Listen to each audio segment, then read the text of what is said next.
several years now. Fair enough. I'll accept this argument. Rise right off of the table very early from Team Liquid. One of those split pushes they had to deal with all MSI long. And one of the champions they probably haven't had much time to practice on, the Yuumi, also following suit. Very similar to last game. Yeah, some similar bans right here. We'll see what else comes through onto this one as a Jace is also added to the ban pool, as Impact could take that one as well.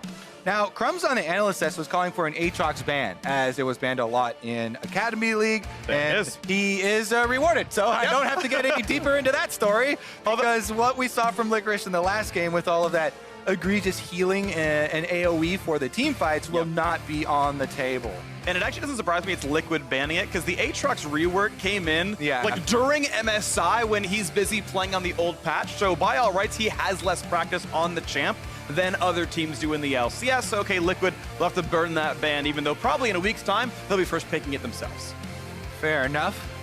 See if they actually lock in this Sylas, the very flexible top lane or mid lane. This is one of the champions, by the way, that at MSI, Team Liquid proved that this is a very viable flex pick for them, right? This is one of the teams where people were criticizing Team Liquid, their solo laners, for not being as scary on all of the flex picks, but Sylas, both Impact and Jensen, had extremely good games on the champion, and it is definitely first pick worthy. Definitely first pick worthy, and it is, and we'll see how well they do onto that one, as Aurelia and Galio are picked up. No surprise to see those two champions.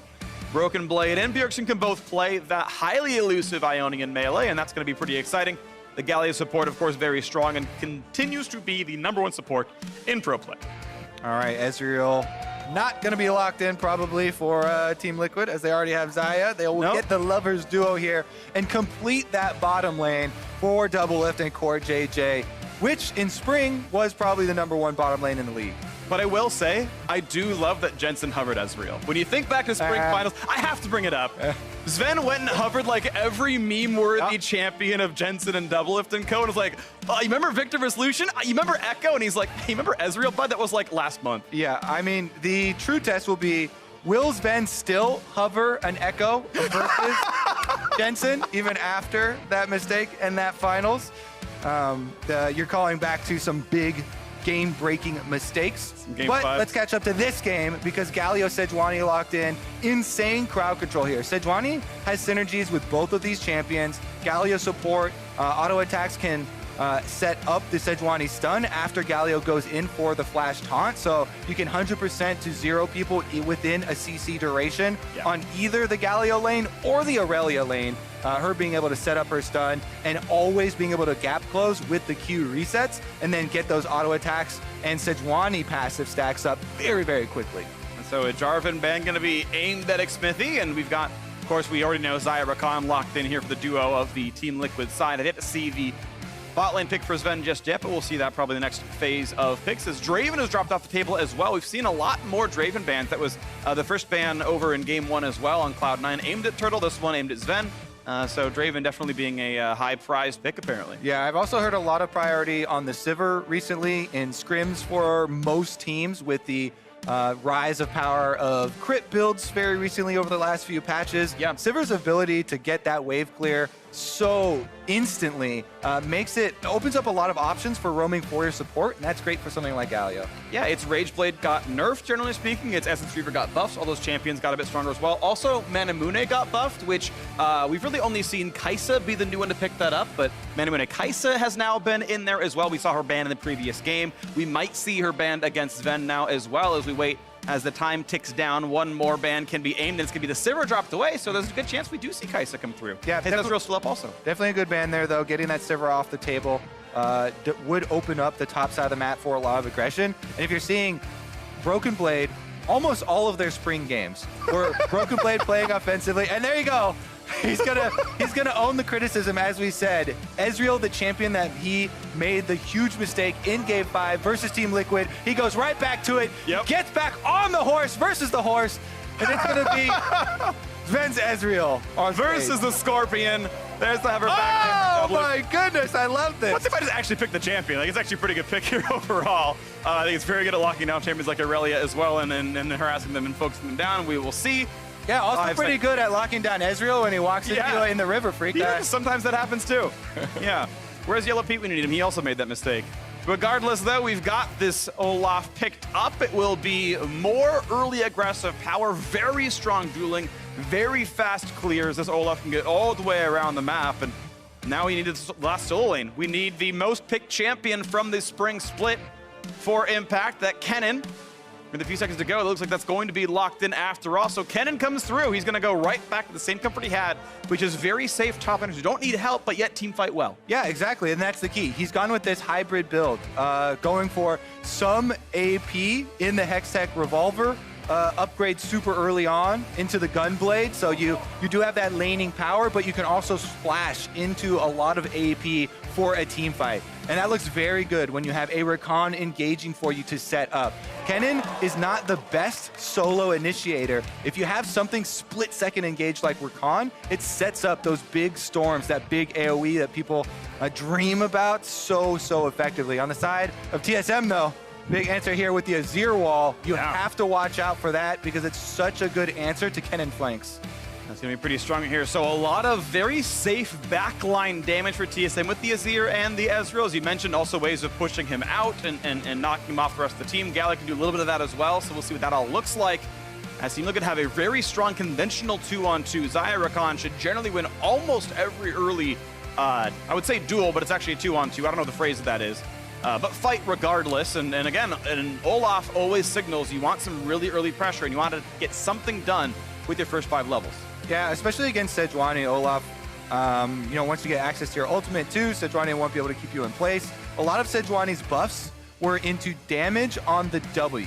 Yeah. And specifically to the second half of the W as well. And so Olaf is one of those champions, pop the ultimate, you can guaranteed dodge that second swing of the W, and then Sejuani is just kind of there, and you get to do whatever you want around the champion instead. This could be really powerful. We'll see what comes in. We've got Broken Blade back on the Aurelia, and he has been impressive.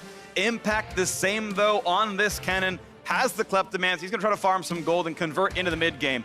See, this looks like a rematch of the finals. Some incredibly strong teams to put their best foot forward in the first day of the summer split of the LCS. Number 2 region. We got the top 2 teams here. Let's go. TSM fans been waiting for this ever since the finals ended. Rematch at the beginning of the split here. Bjergsen now on Azir. Definitely a classic champion for him as well, but looking for a bit more scaling in that mid lane. See where they start. Typically, again, TSM has focused towards the top side of the map ever since they added Broken Blade. And this guy's really grown into a star, coming over from the TCL. Yeah. Really found success as the team grew and put more and more confidence into his play, really peaking at finals. A lot with his Vladimir play, turning around a lot of those fights. In the end, though, Team Liquid were victorious. They went to MSI. They took down the defending world champions, and they're back, looking for more. Absolutely, and they're back here with this amazing crowd. Shout out to the Chants, by the way. You guys are awesome. Thanks for that.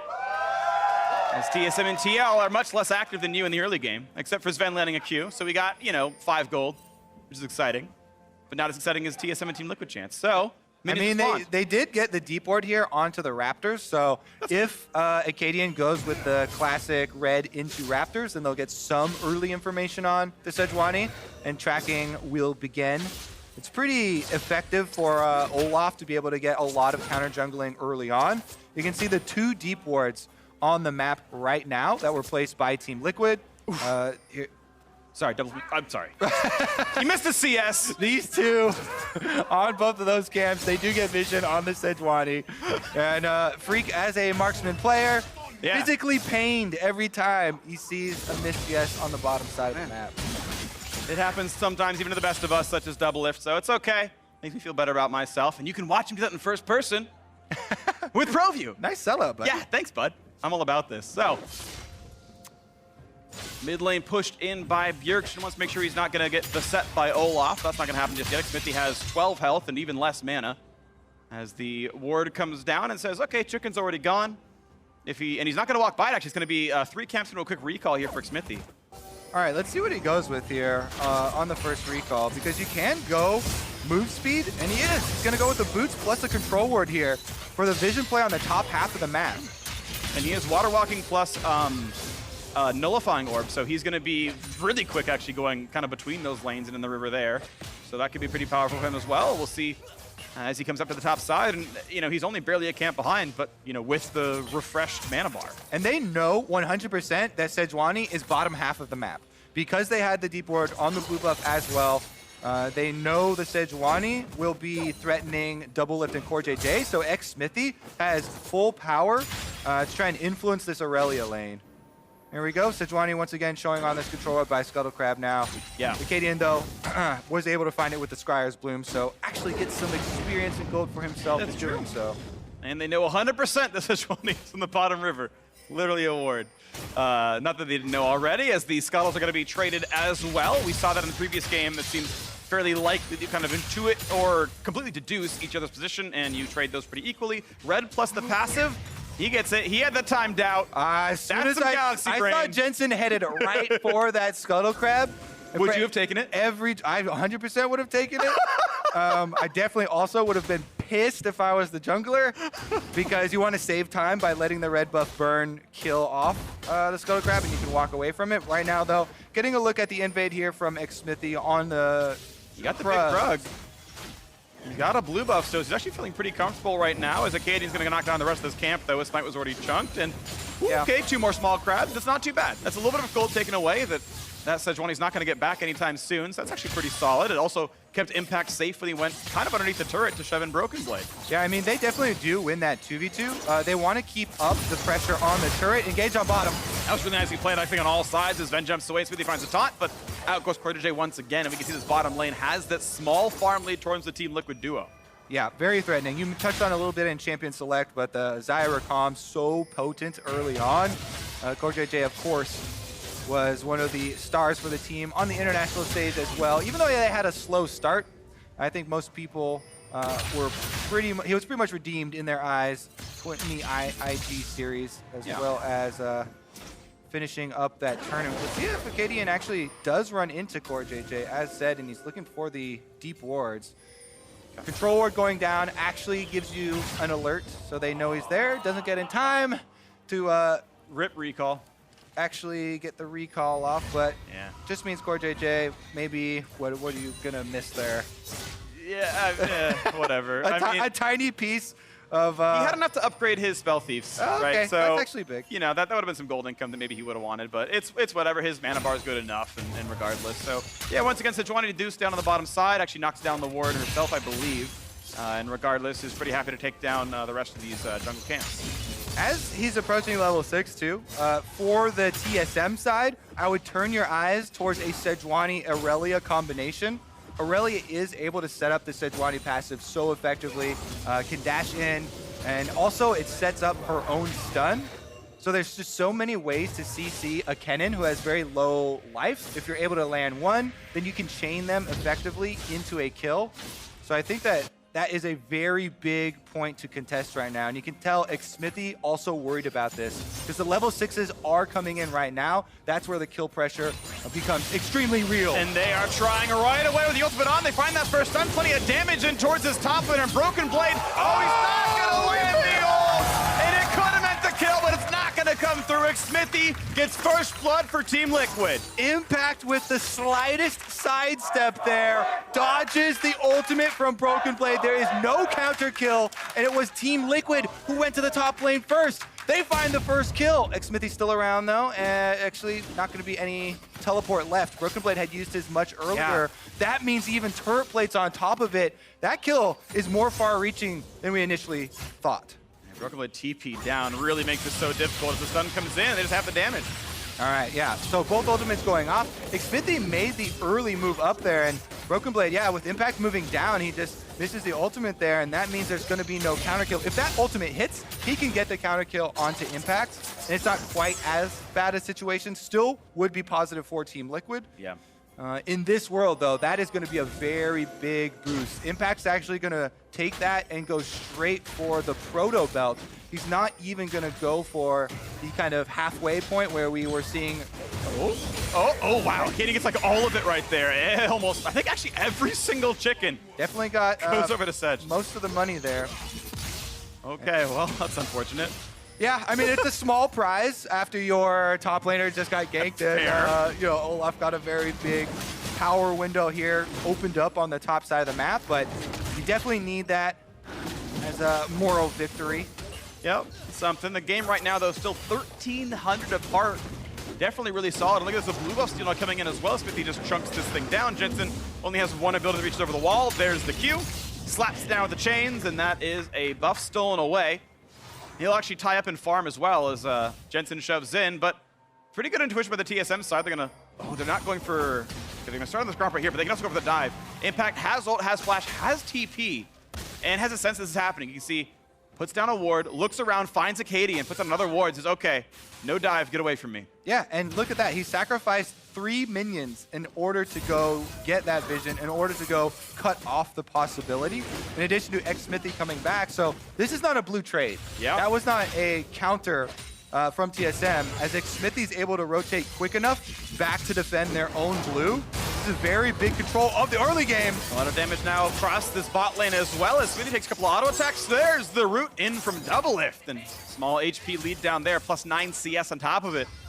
And now Smoothie with a control ward up there. Now he's gonna actually be able to see Jensen. That control ward on that brush means a lot, but they're gonna go for the dive right now anyway. What's Jensen gonna try to steal? Does he get anything at all? They get back over the wall now. He's gotta be careful. Acadian does not go for the R. Over goes Jensen. He's gonna be fine. Yeah, Jensen also not stealing that Sejuani ultimate on his way out. Maybe he was a bit too scared, didn't want to waste any second on an animation. But it's definitely one of the big ones that I like to steal whenever a Sejuani passes by. See if it comes in handy later. Zier's just fine as well. Broken Blade on the top side has been able to do just fine as far as CS is concerned, considering the early attempt there from Smithy was successful. And so far, so good, I guess, as the farm is still equal topside. Just that kill, of course, meaning a fair bit. The assist plus 200 gold to Impact means that top lane match, plus the plate. Yeah, it's 500 gold in favor of Impact. That's quite meaningful. More than the CS would tell you, absolutely. And most of that is going to come to fruition in the team fights. He is going full AP Kennen here. Yep. He's going for the AoE damage, the big flank. Kennen ultimate trying to come in with the flash. So again, the things you're going to have to look out for. TSM warding for their flanks to find Impact, make sure he can't teleport in, make sure he can't flash in, and then Bjergsen with the Azir ultimate is their answer. Yep. Gonna try and push him back out, and doesn't want to do it too early or it gets flashed as well. Both junglers on the bottom side though. Yep. 3 on 3. There's the first time. A lot of CC. They chained it together. And Core JJ is down. Now the re-engage towards Smoothie. Does not have flash. Stopwatch buys some time. They knock him down. Fork and ult. Forking away with that one. TP is canceled. Now it's the runaway for Smoothie. They're going to find the first stun. In comes Acadian. The rest of the squad looking for the damage output. It's close, but they do get that first kill. Now Acadian getting rooted. And Dublin versus Sven. He's going to turn it around. And he taunts him with it. A triple kill for the TL bot laner. Oh my goodness, topside, going for a 1v1-2. More damage coming in, forcing the ult out of Impact. Pretty solid for Broken Blade. They're both gonna live though. Oh my goodness. That was spicy, that was exciting. That was some great stuff right there, but it's a 2,000 gold out of Team Liquid. They won that fight 3-2. My goodness, double lift taunting. First game of Summer, and he's back on fire. I love it when you have that timing and the opportunity. You don't always get it without any escape available for the Ezreal, but he is able to. He takes it, and this is a 3-kill Xayah, by the way. You talk about those crit builds being effective. They're certainly effective when you have the extra money. First person perspective, pro view in action, double lift. Looking to chunk things down. You can see aims the Q forward, tries to time the E. There's the ult into the root to make sure he can claim that kill. And just kiting back, he's always outside of auto range. Kites to the left, make sure he's not getting hit by Sejuani. Stays focused on the most important target, puts some more Qs down, and then he lines up the double root, which is beautiful. And then right here, he's like, nah, we're good. Takes it down. Beatable stuff. Hashtag ProView. All right, 350 bounty on Double Lift's head now, as well as a huge burst of power. Wait, let's take a look at the Riftfield trade for Dragon. What kind of dragon is that? Can't see because the Olaf head is over it. Mountain Dragon, not the best early game trade. Maybe it comes to, to become a point of power later on. But as of right now, I like the play from TSM, getting this Riftfield. They can try and get some money into the Aurelia split push opportunity. If you just activate that on the top side, turret plates are still active for another minute and a half. That is real money you can cash flash in very quickly. Oh, this is a giant stun right there. A lot of damage with impact, but gets the ulti off and has reinforcements arriving. Jensen here has a stun up as well. They can they're not in range. Oh, it's close. It's going to get the charge. Let's go. Oh, and pushed it back forward. Has to burn stopwatch. Do they go for the kill? They don't think they have the damage. He's going to get away. I'm pretty sure they were not in range. TSM on the side of the Rift Herald. I didn't see any gold go over. That was so close. They were just on the edge of the range there, but yeah, they didn't get it. Team Liquid are able to deny so much of that value. The damage is still real, and it helps you take down the turret earlier, but a lot of the value is in the 300 odd gold that you're able to get off those turret plates. For sure, no plates. Gold did not tick up. They didn't get the plates there, so Herald got almost nothing other than the damage. Yeah, it's one of the big ideas when defending against Rift Herald. Yes, it's nice if you can kill it off early and not get the charge off, but just zoning people away from the turret so they can't get the money from the turret plates falling, because you have to be within that range, is a huge part of defending that objective, and swings it right back into the favor of Team Liquid for the Mountain Drake trade. Yep, definitely agree with that one. So it's TL looking quite good. MSI finalists, who would have shocked? Who'd be shocked if they're smashing in North America already? But look at this, their lead is sizable. Nearly 4,000, only 14 minutes in. Double up on a triple kill. He is smashing.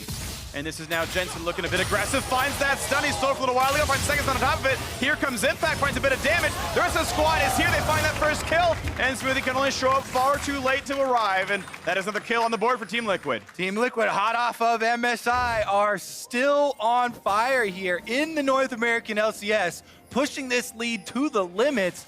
4,000 gold up, 14 minutes into the game. They're converging around mid lane and eyes on the turret.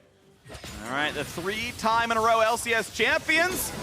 Looking at split number 4, and a win over the finalists would be nice for them to start this one out pretty well. This turret's going to drop pretty quickly. Second turret of the game goes to TL, as well as Bot had fallen a little while ago. Plenty of gold on this squad. This lead now 4,500. All right, mid turret going down, opens up those options. You can see already CoreJJ, after they took the objective, he's trying to invade into the jungle, leave wards behind on the top side. Xmithy doing the same on the bottom side, but Acadian defense. A couple wards get killed off. TSM getting bottom river backwards themselves, as this red will go to Xmithy. Looks like no one's going to be handing it over. The Xayah far too far away. As you can see, this kind of top jungle side is what we're looking at with all the extra wards Team Liquid are able to leave behind. It gave them the confidence to finish off this top turret, and now there's no defenses for TSM on the top half of the map. We're still 4.5 minutes away from Baron, from that becoming the big problem, but it also can hamper your gold income this early into the game. Bottom side, though. Another attempt towards Broken Blade. Plenty damage here. Olaf pops the ult. Plenty damage there. Oh, he gets the Q and he flashes to guarantee it. He's going to have that one picked up. Double TP comes in, though. 2-on-2. Oh, and Impact flashes away from the Azir roll, which means they have the damage to kill Bjergsen. But Ezreal, he learned in the academy, and he's not going to get the damage, though. The books aren't good enough. Out goes Xmithy. TSM can't get anything. Team Liquid on the bottom side ahead again. Huge advantage just from the gold plates, as you can see, and they're pressing it. CoreJJ wants this one. W's forward does run away a little bit, but that is still an escape forced out, and Team Liquid still pushing forward everywhere. 3 turrets picked up, all 3 outers are gone. All right, no reason to let up on the push here. Jensen and Doublelift shove in mid lane. You can see TSM are trying to defend with a lot of these control wards on the top side of the map, but both of these control wards are just missing the Team Liquid vision, so it's not really denying any of it. Broken Blade, take another look at this here. He does his best to dodge. You know, he uses the ultimate on Impact. He goes for that minion with the Q, then flashes away and tries to dodge, but flash in, able to finish off that kill, and then Bjergsen, he gets his ultimate flashed there by Impact. Very good flash from Impact to deny that, because Bjergsen went for the offensive play, and once you commit with your flash on Azir for something like that, he cannot get out. Yep. You know, with Olaf right next to him, gets taken down as well. I want to compliment a really heads-up play by Xmithy. When he juked into that bottom brush, he dropped a control ward in case there was a ward there, so that Sven couldn't auto-attack him anymore. It means he would have to face-check the brush to auto one more time. That is actually super heads-up. Of course, he lives, so Xmithy, good job there. 1, 1, and 5, and he is just immediately onto full tank. It's first item into the Righteous Glory. It's none of that Black Cleaver stuff we had seen a little bit of before, none of the Redemption Rush we've seen before. It is tank Olaf, and he is not dying. This is definitely a very positive look from Team Liquid that they're keeping up this quick pace from the international tournament. At MSI, a lot of it is determined by so much of early game plays being made and snowballing effectively, not letting up on your opponents, not making those mistakes or letting them have windows to get back in it. And they're bringing it all back to Brunt here on the LCS stage. Let's see what they can do on bottom half of the map. Impact and Xmithy on the bottom side threatening this turret. Doublelift and Core JJ trying to hover between the two objectives. As they walk back and forth, here they once again see this bottom lane as they look to clean away the wave and the squad walks up. They've got Demolish available. Can they stay for it? Yep, that's going to be a chunk put down, I believe, and turret's at half. Yeah, I mean, you can see right there when the observers just toggled the vision, how difficult this amount of control makes it for TSM. Their only option is a head-on, straightforward engage into a team that is almost over 7,000 now, gold ahead of them, and they just do not have the stats in inventory to be able to win that fight. You're going to be charging into the Kennen ultimate then. That removes the onus of Impact trying to find a sneaky way of getting this engage off. Yep. Because you have no vision and you have no way into the fight other than straight up the lane. So 2 turrets taken there from Team Liquid. Yeah. This is a very absurd lead. They are smashing. This is 5 turrets before Baron spawns. And what's actually, I like a lot actually, is the difference in play style, where I feel like a lot of the Impact and TL Impact play style is let Impact play something that is safe. We will camp for mid and bot lane. We will win through Jensen and Doublelift. Okay, they're doing great, don't get me wrong, but it's been these repeated ganks into the top side, into Broken Blade just for Impact in the 2-on-1. Those have been successful. Those have borne fruit twice now, and it was actually counter ganks. It was just, circumstantial opportunities that got their other carries ahead, so they've been aggressing towards Impact's lane, and that's been successful. All right, let's see. Now, trying to play it from TSM's point of view, they've done a very good job of clearing out that top red quadrant of their jungle that we talked about earlier. And that is now approaching the important time because Baron is available. It's going to be very difficult for them to poke around in these brush and keep safe from the possible flash. The flash comes in. Look at the damage output they've got. And to shut that in towards the cannon. Impact gets the ult, but not the survival. Running away is Xmithy. What a perfectly timed stun. Acadian gonna make sure they can claim that second the damage comes through. That is exactly what you have to do when you're this far behind. You can't hesitate if an opportunity presents itself. As we're talking around their red side vision around Baron, they just jump on the lazy member from Team Liquid immediately there with the flash from Smoothie. They open up a possible avenue to try and turn this game around. 20 minutes in, Team Liquid still with a giant lead, but TSM still fighting. Those are the kind of things you need to see if you want them to come back. It's bit by bit. Drops the gold lead back to below 7,000. We can watch that fight one more time. Yeah, Impact and Xmithy here, fighting over the vision. They know they have the big lane. They actually pin themselves on the wall here in the jungle, so they have no escape, and Smoothie just flashes right in. Gets the double taunt. Even with Olaf ultimate on, you're able to stay in range for Sejuani ultimate long enough that as soon as it runs out, Acadian's able to hit it, and they follow up with the second kill, buying themselves some critical time. Coming back in games like this, where the enemy has such a big lead, is a multi-step process. Yeah, it is. Step number 1 was just taken. Yep. Get a couple of kills, try to get some vision back. You can see the control wards still able to sit inside this top river, so TL still do own that territory, but the top jungle you mentioned, that's getting a bit closer. That's wards that TL have to put back down and keep trying again. Most recently, TSM did get awarded back to the pit. They can see Baron now. They've got that brush that Acadian can sit in, that Core JJ has to face check in, and then, okay, can they fight over that vision? Okay, in this case, yes, because mid's pushed, but that will be fought back for once again, and that is now the dance we play, is these wards, these brushes, 2-3 steps forward. Okay, now the next surprise engage is not going to come from Smoothie. The flash is the only thing that Galio has for those snap decisions. It has to be Acadian or Broken Blade trying to create the play for TSM and them having follow-up. But Team Liquid, that would require them to have a missed position. So we'll see if that takes place as they're trying to clear out these control wards, because the map is getting very, very valuable. A new dragon is approaching right now, about to spawn, and Baron is also up. If you make a misstep, that will be your last, because the Baron will get picked up and the base will be destroyed. Here we can see this vision getting darkened. There's that single ward inside their jungle. That one's not going to be swept out, so it is information they have. They know Olaf is top side right here, and TSM not going to have to be afraid just yet. They are vaguely aware what's around them. Kaden knocks down the ward. No one's threatening him. And a control ward gets back some of this vision. But still, we expect TL not on that just yet because they, again, knew Olaf was topside.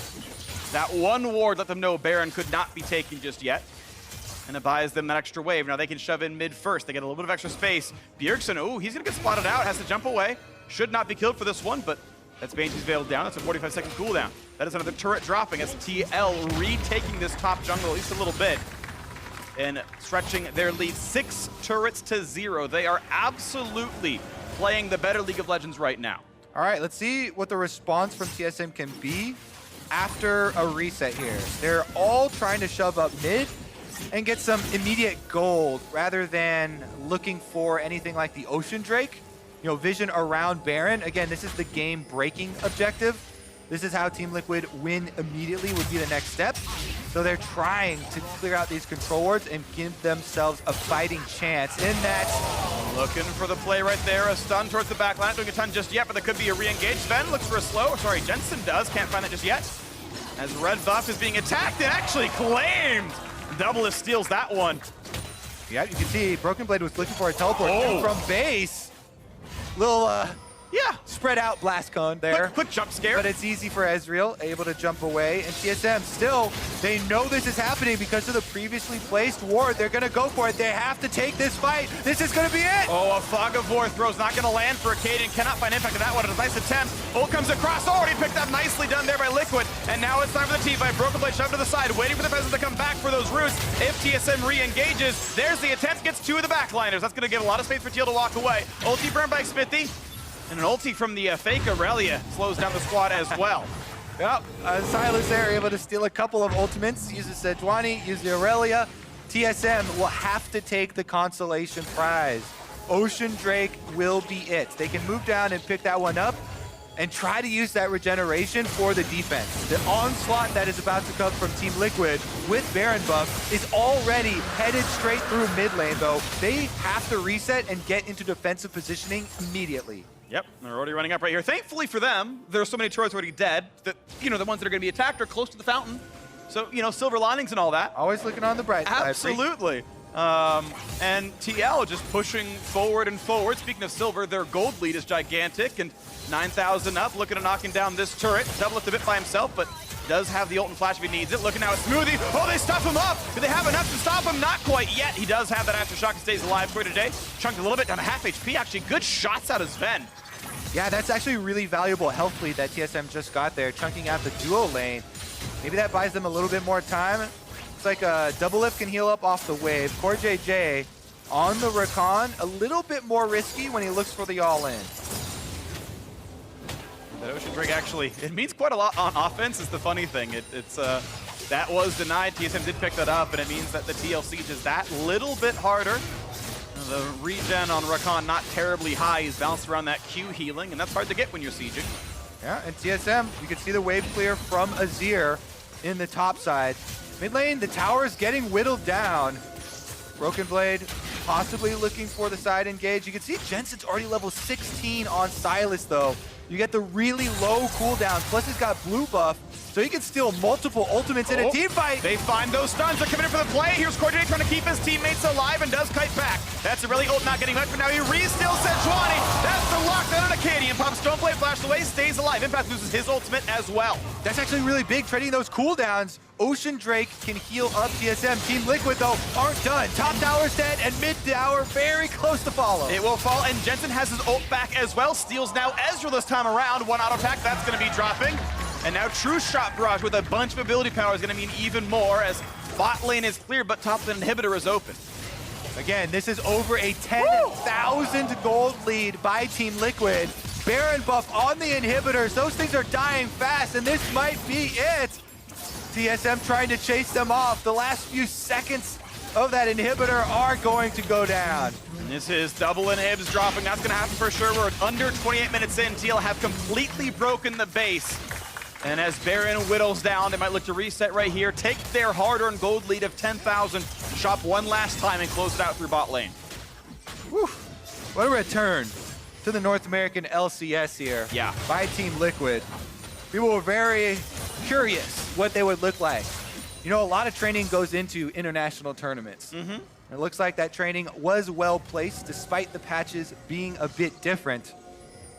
And now they're looking to finish up game number 1 for themselves and have it be a triumphant return back to home soil. Absolutely the case right here. Picked up is a Scuttle Crab for Deadlift. Now some attacks in towards the opposing support. Smoothie pushed off now. And Teal once again can move around, looking for something else to do. Mid lane is where a lot of their attention is. It's going to be Jensen solo in the bottom lane. The rest of the squad split between mid and top. They can pressure Nexus turret with that, and Jensen can easily knock down a turret when unopposed. Still holds the 1 level lead over Bjergsen. Of course, as the ulti back up, it's got like a 12-second cooldown. Yeah, I think it's definitely very scary for TSM right now. They have to try and clear super minions while also avoiding the initiation from Core JJ and Impact. This is a Rakan with flash available. Like, that is one of the scariest initiations in the entire game, followed up by Kennen, which is one of the biggest AoE follow-ups in the entire game. Team Liquid now inside the base, forcing the super minions down TSM's throat. Here we go, pushing in for this one. The 4-1 split, looking for who's going to defend what. These supers doing plenty of damage to Nexus turrets. There's the flash, not going to land. And Smoothie could not find the taunt. Now a big damage towards Broken Blade. A stun towards Double B's going to stay alive. There's a Katie going forward. Nice ult, dodges away. Quarter Day finds that first knockup. There's the pullback. What's the dive going to look like? One stun. Ult Pop's going to stay alive now as the rest of the squad. But they're losing turrets. They're losing structures. A stun towards the backline. Acadian's down. They'll find Smoothie as well. Team Liquid 5-on-3. They will absolutely shatter the base, and a sub 30-minute win in a rematch of the finals. Team Liquid pick up where they left off, beating TSM and being number 1 in the LCS as a few more kills come in and a slaughter on the Rift for Team Liquid.